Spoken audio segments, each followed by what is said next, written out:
Hi everybody, how are you doing? We're just set everything up. Hopefully this is all working all right. If you could give us a quick thumbs up to see if you can hear us properly, that would be great. Any takers? Any takers? Let us know you're there. Is there anybody there? Is there anybody there? Well, we're ready. I should get an email in a minute saying that you're live. You're gonna get an email. That's good. I never thought there'd be a time that I have to wear my sunglasses in the house in the UK. Did you? I'm trying. Oh, there's somebody's just put something up there, Joe. So, Yes. So we can hear it. Okay. Here we are. Can you give me a thumbs up? Here we are. Hang on. Hello from USA. Hello. Matthew Bird. Hey Hello, Matthew, how you doing? Nice to see you again. What's the weather like there? Let's have a little message from you here. Tell us what it's like over there at the moment. We've got beautiful weather here right now, haven't we? It feels like about 25 degrees today. Yeah, stunning. Well, I think we should make a start, Joe. Well, So I was just reflecting back. This is the third one we've done now. Yeah. And we thought we'd play a little trick on ourselves like in a couple of weeks' time. Hopefully we're not, well, it's still in lockdown, but your hair's a bit longer. It's getting longer. It's getting a little bit more unkempt. I'm slightly getting worried about it. Mine's getting wider. He did ask me to cut his hair once, and I was absolutely panicking about it, wasn't I? But Yeah. You haven't asked me again. No, I don't. It could a bit on the top there. it could all go a bit wonky. Anyway, Okay, well, hey, Tim, well, hi Tim, how you doing? All right? hi Tim. Welcome everybody, and thanks for joining us on this Good Friday evening for our third question and answer. We've had lots of messages come through. We'll try and cover as many as we can, and you know, feel free to send one while we're mid-flow, dare we say. I'm just laughing at Tim. Yeah. He said he's trimmed their poodle and he now regrets it. It just reminded me. Oh, we had to go yesterday trimming our dog as with well, Chloe. Yeah, so outside. She might make a special appearance, might she? the little puppy who came in last week's, her name's Chloe. Somebody asked what's her name, so her name's Chloe. It's our daughter's dog. She's great. She's a little Shih Tzu, and she's a beautiful little animal. We did an all right job, didn't we? We did all right. We did all right with that one. Is the sound okay? Give us a thumbs up for the sound, because we made some improvements to the sound. So Hopefully. there might be a slight difference between Julian and I, but he's the main man, so hopefully you get a better sound quality today from Julian. Okay, let's have the first question, Joe. Well, the first question is from Paul Gould, and it's a really, really good question. And he's saying he's a beginner and wants to know whether this method, the easiest swing method, is suitable for him. So he's a beginner. From Paul. Paul, welcome. Thank you for your question. The simple answer is yes. This is by far the best method that you could learn if you're a beginner. If I'd have taught a beginner the way I used to, it would have been about lesson 4 to 5 before we actually started swinging the golf club properly. Now we can do it literally in a matter of minutes. So if you can get a club, if you can just turn right and left, very simple ways of holding the golf club, which we could always go through with a beginner. And if you can move your arms backwards and forwards in this kind of fashion, you'd be amazed at how good you can start to hit the ball very, very quickly. So yeah, this is an absolute brilliant way to learn to play golf. It would be awesome for children as well. The only way. There's always another way, Joe, but there's definitely an easier way, and this is it. Yeah. Matt's saying, can we have some tips on releasing the club? Yes, we're going to do that a little bit later on. That's Yeah, we can definitely do that, Matt. And hello, Colin Marsh with the sense of humour, saying mind the furniture. The keyboard copped a ball last time, but it's still alive. It still works. It did add a bit of humour to the end of the last one, but might not do it again this time. I'm just thinking, is it worth reminding everybody about the 6 principles? Just a quick run through. I think it is, especially for those people who've never done this before, or if you're first time watching this one, it's well worth reminding. So. The easy swing is based around 3 deadly don'ts and 6 principles, but let's go on to the 6 principles first. Now, a lot of people think, oh God, I've now got 6 things to think about. Well, ultimately, what we're trying to do is turn those 6 principles into a feeling. And it's the feeling that you're after, not 6 swing thoughts. So the first principle is simple: turn right, turn left. Now, again, a lot of people say, well, it's easy to turn right and left when you stood upright. So if I now got into like a 7-iron posture, something like that, it's still a turn, but there would always be a natural angle here. And then when we finished, you'll end up looking quite straight. So if I do this way, turn right, turn left, you'll end up looking quite straight. So the first principle is turn. Second principle is weight shift. So my weight moves from one foot to the other. Let's keep it as simple as that one. The third one is rhythm. So trying to do this with a very smooth rhythm. We don't want to force it and try and smash that golf ball. Let's keep a very smooth rhythm. Coordination. Let's very quickly go what coordination is. 2 things happen. Body turns right and left is 1. Club swings backwards and forwards is 2. Put those 2 together, and the whole thing will coordinate very well. If you keep things too still, the club will overtake the body, and that will cause a lack of coordination. Number 5 is when we've actually hit our shots. If I hold this here, is balance, maintaining good balance throughout the golf shot. If we can be in good balance, we're generally going to hit a lot better golf shots. And our 6th principle is souplesse, which is keeping supple and relaxed. And I had a chap come over from France and says it's a word that you use in cycling, and it's called flow. So it's how they move the pedals. So we're always looking for a swing that has a nice flow to it, backwards and forwards, nice movement. And they're the 6 principles of the easy swing. Sorry, I could just watch you do it all day. Sorry, I was just having a moment there. I could literally watch that all day. I'm sure you could too as well. Saying hi to George. Hi, George. In the USA. Oh. We hopefully will come to your consistency and hitting it longer a little bit later on. So thank you for that. Yeah. The second question is from Terry.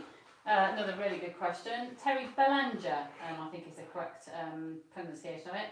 He said, firstly, thanks very much for doing these. They're very helpful. You're very welcome, Terry. Terry. It's our pleasure.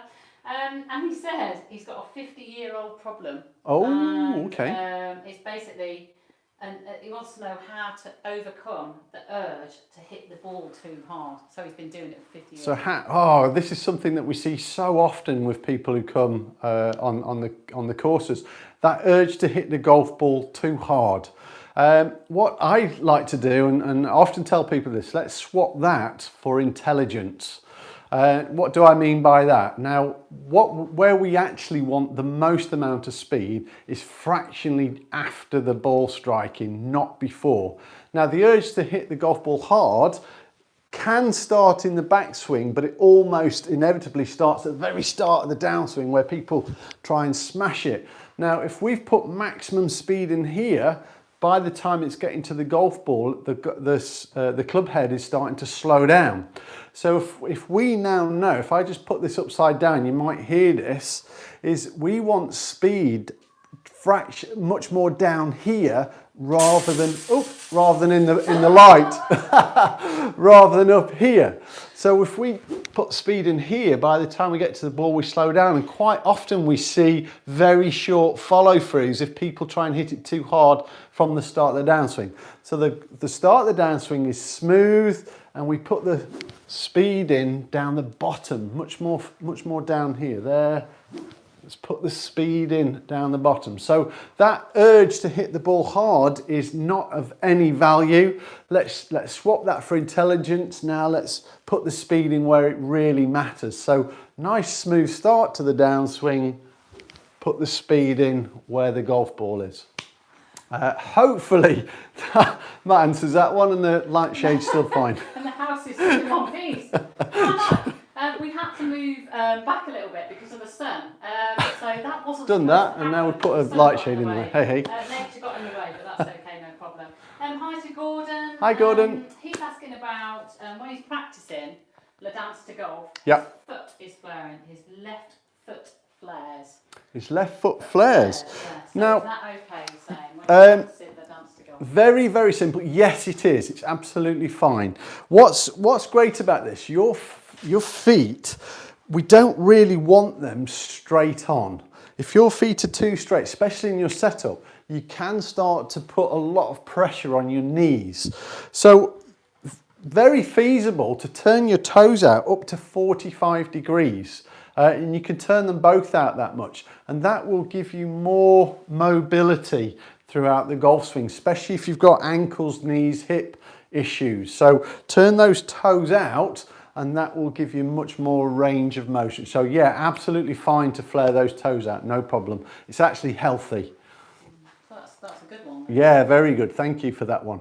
We're just hearing from George King here on YouTube. Thanks for that. Hi, George. Thank you to you and Brian. You've been the saviour to his game. Oh, well, that's very good. That's very that's kind. very kind. Always nice to hear that, because there's a lot of people that we don't know that we're helping, and to get a little bit of feedback back like that is really, really kind. Thank you for that. Much appreciated. Next question is from the Big E. Hi to the Big E. Hi, the Big E. One of our regulars from America. I hope you're doing okay today. Eric with the K. Yeah, he's asking about early release. Early release, okay. Does he need to be worried about it? Does it need to be solved? So. Yeah. What's an early release? Let's put that on the line first. So I'll try and get this where we could. So if this is where my club is at the start, an early release is when it would be a little bit more here. Now my issue with Eric's question is if he's hitting the ball pretty straight, then I don't see it as a big issue. But if you're starting to hit the ball left, so Sven, if you're watching this one, we just saw this on the video that you sent me this week, where we could see that your body had paused, and because your body had paused, it caused the early release, which was sending your shots to the left. And then what you did very cleverly is you disguised the movement through impact. So in order to stop that early release, keep turning and weight shifting, then it won't happen. But if you keep your weight on your right foot too long, you will what we call flip it or early release it, closes a club face, very easy to hit the ground before the ball, very easy to top the ball, and very easy to send that shot off to the left if you're right-handed. So it would look a little bit that way through impact. Now just keep your weight turning backwards and forwards, and that early release should start to disappear. So I hope that's answered your question, Eric. So, we're getting loads of questions from YouTube today, so thank you very much. Thank you, everybody. Brilliant. As we always Brilliant. say, if we don't get time to cover them, we'll put them into next week. We can do next week's, yeah, definitely. We were just a question here from Friendly Toad. Oh, Friendly Toad. Hello, Friendly Toad. Is there such a thing? Always. A Friendly Toad, yeah. He's saying, Julian, I'm trying to switch over to your swing, but I notice I've been getting lower left back pain. What do you think could be causing this twinge, lower left back? Lower left. Are you right-handed? That is a question. Very common for this to happen, not necessarily when they go to our method, but if they are getting this lower left lumbar spine pain is what we call it, that often happens when we tilt. And can you see from here, we get a compression of the right side and an extension of the left side. So if you've got a bit of a weakness in there, if you're tilting, that puts added pressure on your spine, on your lumbar spine, and that can definitely cause pain. The antidote, turn. So when you're into good posture, like say we were in a 7-iron posture, from here, turn forward and you won't get that lower lumbar spine. But if you're keeping your head down and you're starting to tilt, that will start to cause pain. So make sure you're turning properly. Yeah, he said he is right-handed. Okay, thank you. So yeah, make sure you're turning properly. And as I say to everybody, the best way of getting feedback from this is video yourself. Probably got a mobile phone with you. Don't go and practice it 100 balls, say I've had a great practice session. You need some feedback, so get your phone out, video it halfway through your session, have a look, slow it down and go, actually, oh yeah, I can see what I'm doing. What does practice make, Joe? Practice makes permanent. So if you keep practicing a bad habit, you'll get very, very good at it. So the only way to change a bad habit is to, first off, you've got to recognise it, and then you can start to make the changes around it. So hope that one's helped with that one. I'm just wondering though, in the lower back as well, whether there's some tension creeping in there as well. That can Often, yeah, often, and that can be caused by standing too far away, and that'll straight away put tension in your back. And a lot of people who stand too far away, they say, I lift my head up through impact. But all that tends to happen, because we're in so much tension from here, your body doesn't like it, so it naturally comes out of it. And from there, we don't necessarily come back down. So just be mindful that you're not stood too far away from the ball as well, if that's causing any lower back issues. A quick another hello to Jeremy Cooper. Hello Jeremy, how are you doing? We had a FaceTime lesson this week, brilliant. Yeah. He's got a happy Easter, thanks for the excellent video lesson this week. Try and update it this afternoon. But he filmed the neighbour's hedge instead. Yeah, it happens, doesn't it? It does happen, yeah. I'm just wondering, as a quick little bringing people up to speed with the thoughts on habits and how we change habits. Yeah. Because what we're talking about here is going from one swing possibly to another or a little thing. So I tell you, worth discussing habits before we move on to the next question. I have quite a lot of people message me saying, I've tried your swing and it doesn't work. And what they might mean by that is, I've tried it once and it didn't work. Well, guess what? It probably won't work if you only try it once. But what I would highly recommend you do is give yourself a time schedule. So let's say you're going to give it a month and you're going to really commit to our methodology, or if you wanted to commit to another's methodology, but commit to it for a month. Give yourself a time, and then if it doesn't work in that time, and if you believe that you're doing it well and you might not be, in our case, send us a video and we'll happily have a look to make sure you are doing it. But don't just go, oh, I've tried it once and that was a load of rubbish, it didn't work. So give it time, because probably what you're going to be doing, you're going to do a little mixture of what you had and what we want, and you'll be somewhere in the middle. So give it time is really, really important. If you're into sort of doing a bit more research and understanding a bit more of habit, there's a very, very great book called The Power of Habit, and it's written by a guy called Charles Duhigg. He's got a lot of videos on YouTube which talk about how you change your habits. So the science behind it is based on three key things. Firstly, the cue. Secondly, the reward. And then thirdly, about changing your routine. So the cue, say if you want to eat a lot, oh, I'm hungry, I go to the fridge, I'm hungry, I go to the fridge. That's the cue and reward. So I'd look him up, it's a really good way to change it. But and what's that called again, Joe? It's called Charles Duhigg, and he's written the book on The Power of Habit. It's very Charles Duhigg, The Power of Habit, definitely worth reading. But you said something really powerful today when we were putting this session together, about it will feel wrong, just because it feels wrong doesn't mean it is wrong. So when you're trying to change your swing, it might feel weird, it might feel different, it doesn't mean to say that it's wrong. Absolutely. So, and change takes a little bit of time, especially if it's a really bad habit. So give yourself time, but make sure you're doing it properly. So get that feedback, super important. If you haven't got a device with you that you can film on, if you can ask your playing partners or whoever's at home, we've all got a little bit of time, or use a mirror or reflection, something like that, it will definitely help.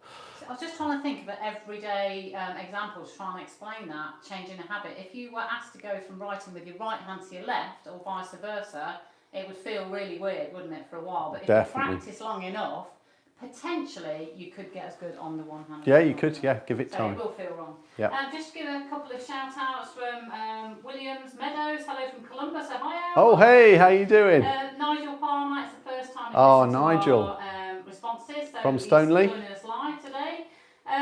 Dave Wilkin as well, he said, happy Easter, great podcast once again. Thank you Dave. very much. And whose 30th birthday? Oh, Friendly Toad! Friendly Toad, well, happy birthday, Friendly Toad. I wonder what a birthday we'll share a glass of something later with you. So, well done for watching this, because a lot of people say, oh, I'm not a senior, I'm not going to learn this, but this methodology works for everybody. I'm actually coaching a young, I think he's 10, George. So if George is watching this, I coach him, and it's unbelievable how easy the golf swing can be, rather than all this complexity. So great. Back to the questions then. Oh yes. So another question. Sent in from Kim Clement. Oh, Kim, hi. I'm looking forward to having my second lesson with you. Kim was a beginner, wasn't she? Kim's a total beginner, and you would not believe her golf swing within a matter of 25 minutes, half an hour. Don't think it is. No, I don't think that one is. But unbelievable, brilliant. So it's a question actually for a husband, Dave. Yeah. If he turns his hands over quicker at impact, will it promote more club head speed? It will promote more speed and probably turn most of your shots off to the left. Let's explain what. Oops. Get my little club so I don't smash everything. Right. So a lot of people think if I want to put an earlier or a faster release, or what was the word that was used in that one, Joe? An early release? Yes. If he turns his hands over. Oh, turns his hands over. Okay, so that's a different thing. So turning your hands over, if I get a little bit closer to the camera here, would be for your hands from this place to here. So that was what we would deem as turning the hands over.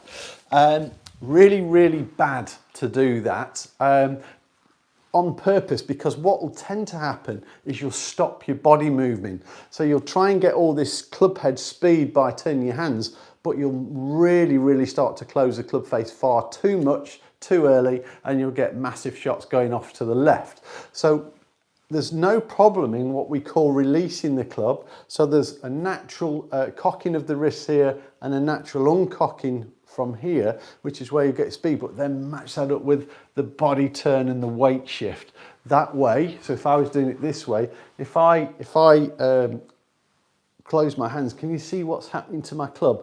You see how it's starting to go around and to the left. So that would be releasing it too early. So that's rolling the hands. That's no good. That's going to hook it.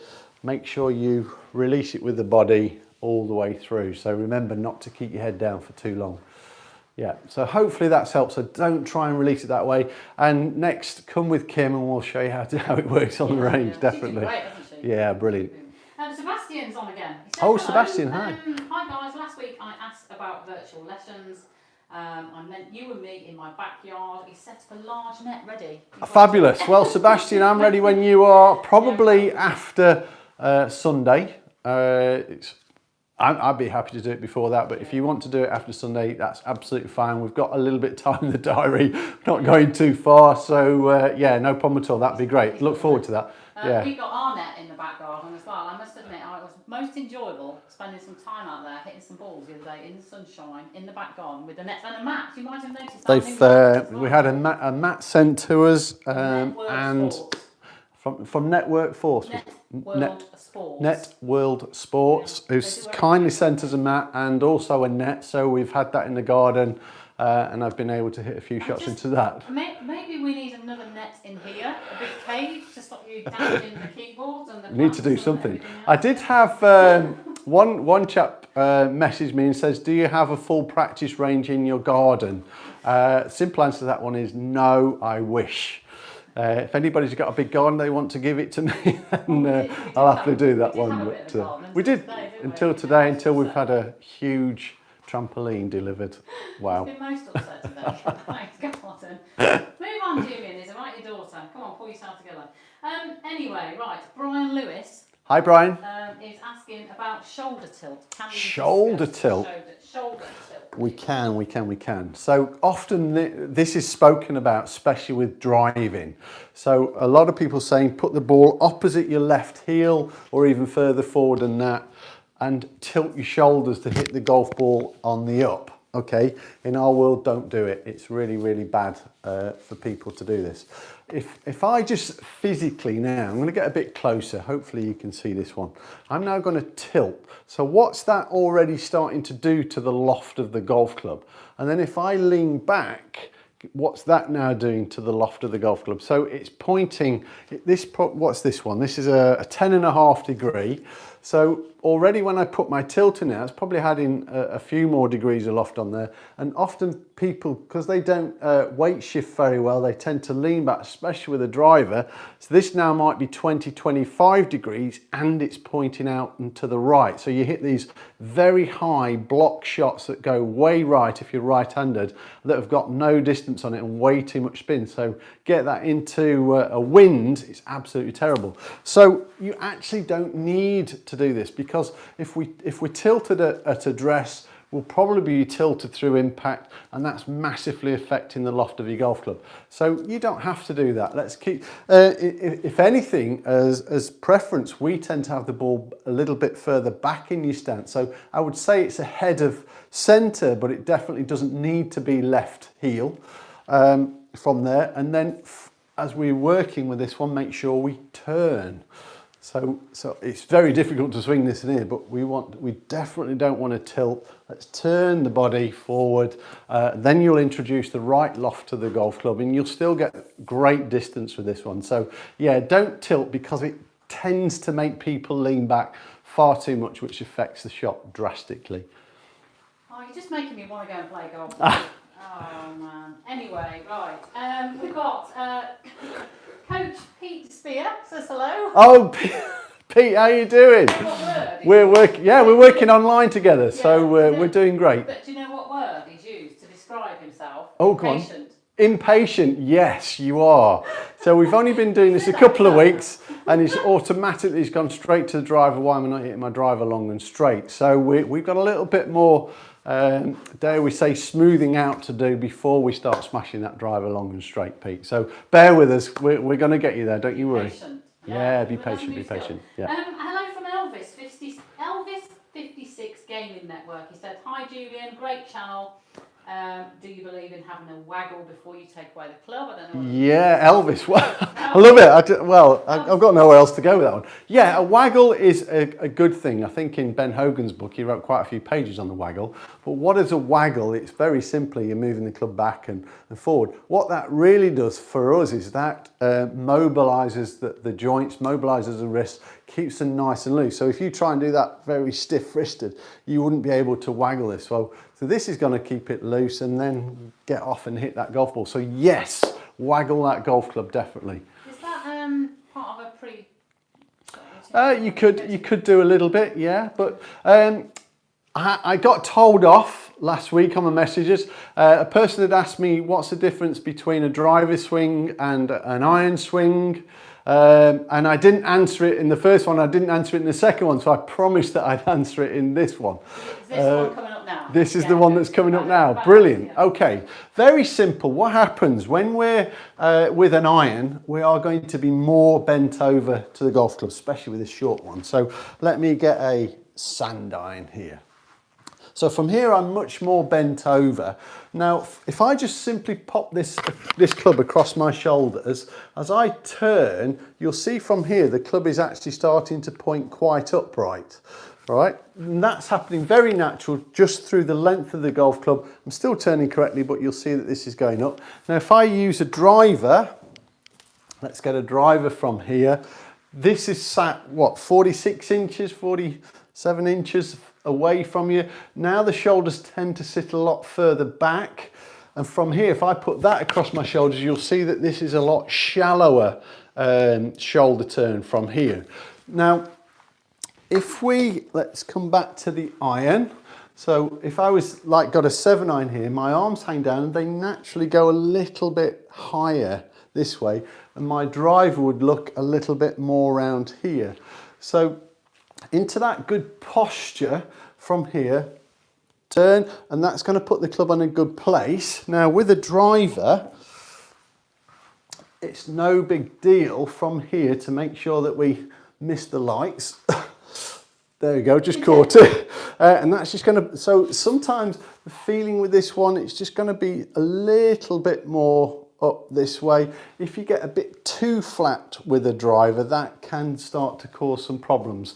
Now, the other thing that we like to do from here is when we're in that posture, we've got a 7-iron. Let me get my small club so I don't smash the lights.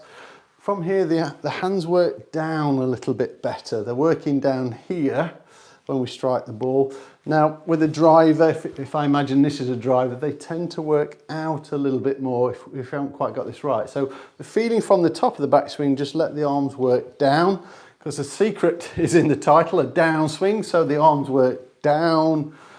So as they work down from there, then the body just simply turns through into that finish. So naturally, if you strike the ball well with an iron, you're probably in good playing from here. And if we start to sit back a little bit, get a little bit too flat, that could start to cause you some problems with driver. So hopefully that's helped a little bit. By all means, if you want to send me a video of your golf swing, I'll happily have a look at it, and I'll feed back to you on that one as well if that's not quite answered your question.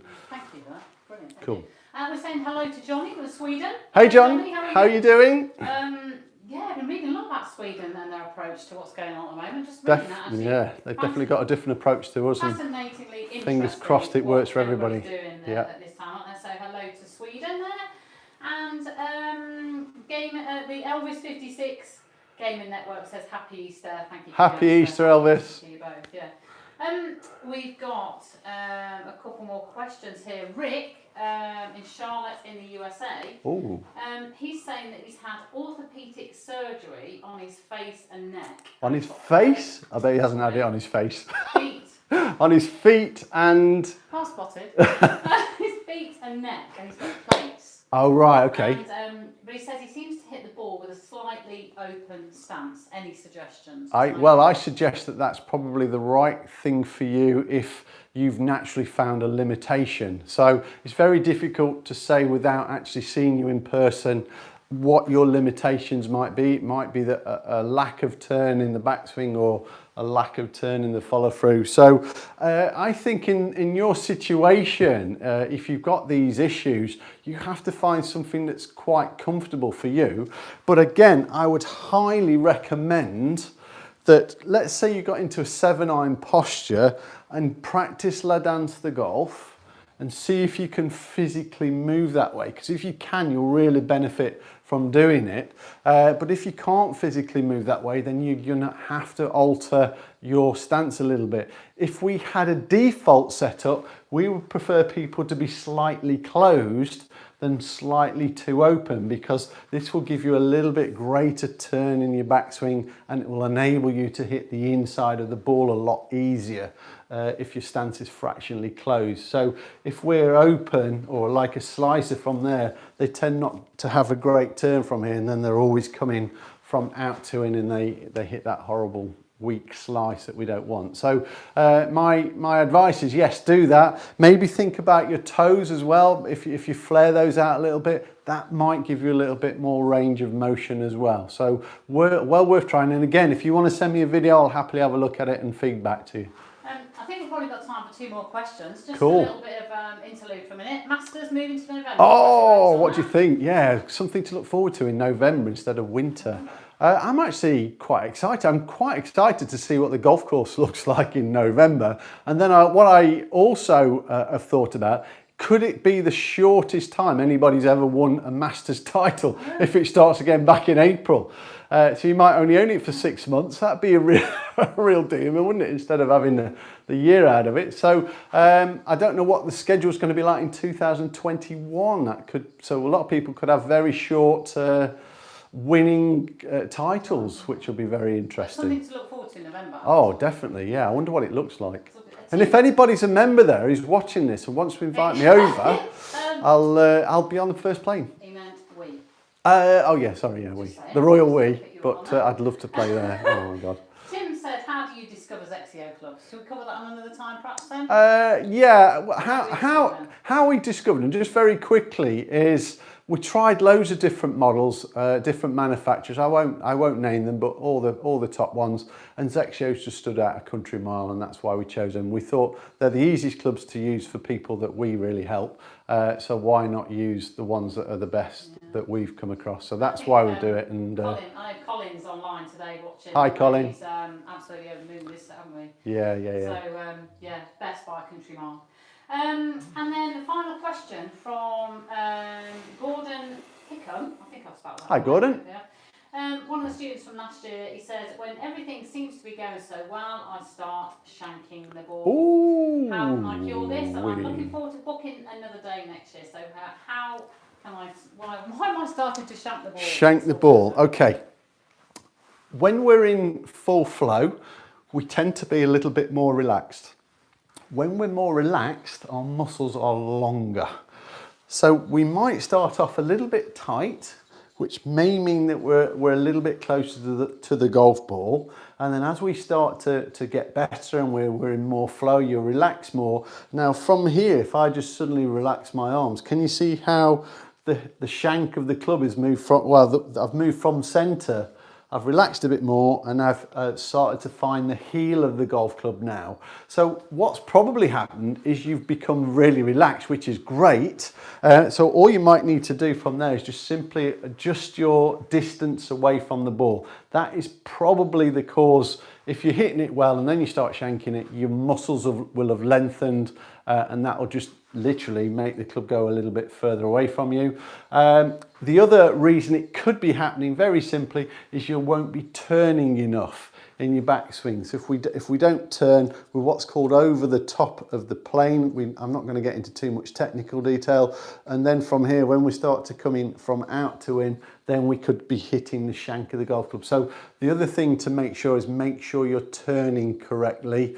Another thing that when people say they're shanking the golf ball, they might not be shanking it as they think they are, and that can often happen by bringing the club too much around the body, gripping it a bit tighter. You don't release the club very well from here, and then you introduce the heel of the club to the golf ball, and that could make you strike the ball right out the shank of the golf club, so that could send it off there. So be mindful that you're not getting it too flat and then holding on to it where we introduce the heel of the club to the ball. So there's 3 things you could look at to get from there. And again, send me a video if this is happening, and we'll have a look with pleasure.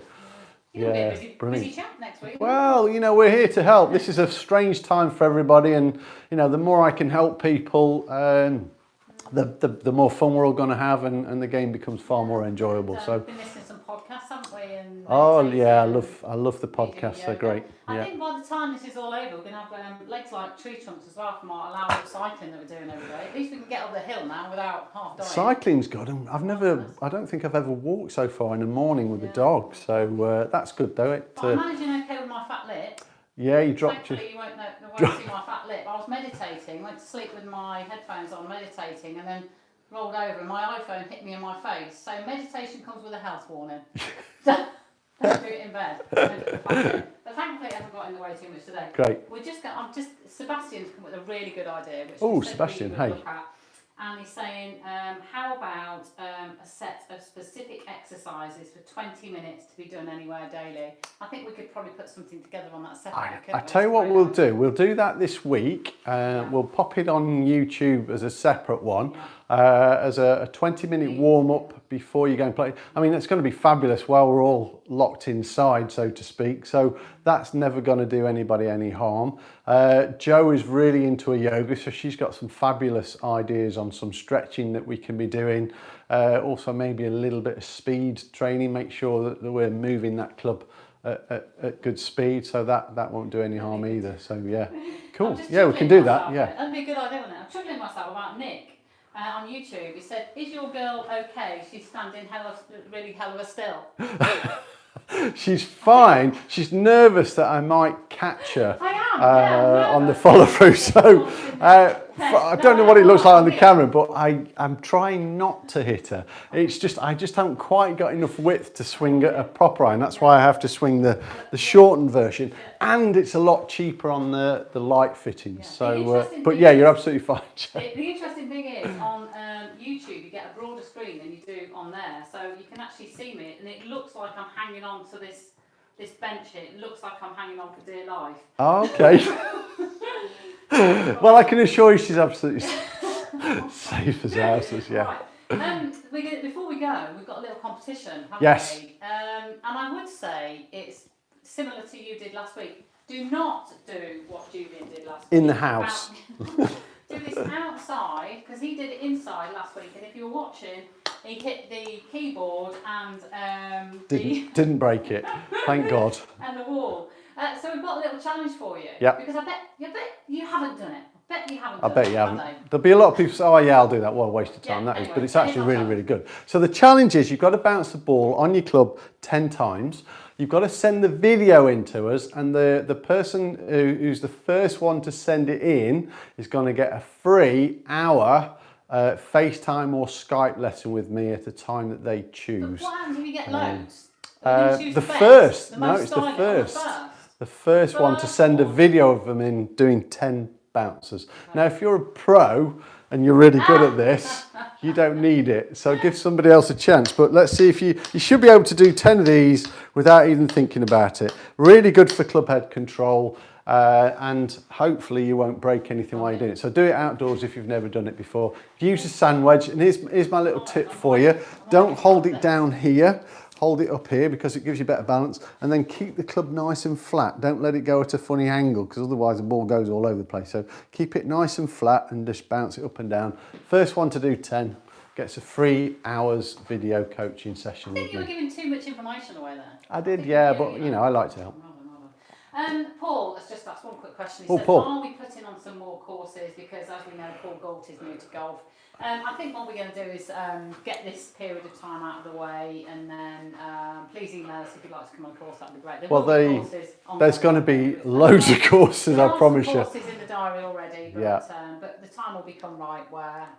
Yeah, it's just uncertain. It's just uncertain with what's happening. As soon as we're allowed out and we can get back to doing what we do, I'll start to put the courses on from them. I might have to rethink some of the dates to get everybody in. But yeah, I'll be doing loads of courses. Hopefully, if this blooming virus disappears and we can all get healthy and get out there again. So the main thing is that we just stick by the guidance, isn't it? And then, get this thing passed.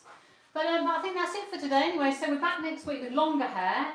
Longer hair, yeah. It might start to get really long at some point. Darker taps for being in the garden, hopefully. Yeah, definitely.